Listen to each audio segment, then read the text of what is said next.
Train চালকের তৎপরতায় প্রাণে বাঁচল এক দল হাতি। বৃহস্পতিবার রাতে কামাখ্যা কর্মভূমি এক্সপ্রেস আলিপুরদুয়ার জংশন এবং রাজা ভাতখাওয়ার মাঝের পথ দিয়ে যাওয়ার সময় আচমকাই রেল চালক দেখতে পান এক দল হাতি রেল লাইনের ওপর দিয়ে সারিবদ্ধ হয়ে যাচ্ছে। ঠিক সেই সময় তিনি ট্রেন দাঁড় করিয়ে দেন। পরবর্তীতে হাতির দল সহ হস্তির শাবক জঙ্গলে প্রবেশ করলে ট্রেন চালক ফের ট্রেন চালিয়েই গন্তব্যের উদ্দেশ্যে রওনা দেন।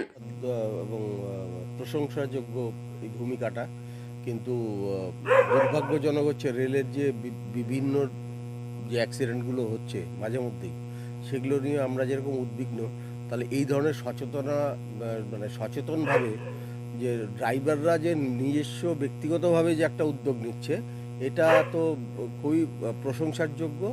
এবং পাশাপাশি যারা রেল যারা চালাচ্ছে আর কি, রেল তাদের কাছে অবশ্যই আমাদের কাছে প্রশংসার যোগ্য।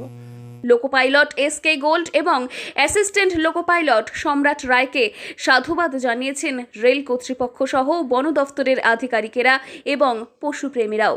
কিছুদিন আগেই ট্রেনের ধাক্কায় এক হাতি মারা যায় এবং সেই ঘটনার পরবর্তীতে একদল হাতি এবং শাবক প্রাণে বাঁচালেন ট্রেন চালকের তৎপরতায়। জলপাইগুড়ি থেকে সুরজিৎদের রিপোর্ট, লোকাল 18 বাংলা।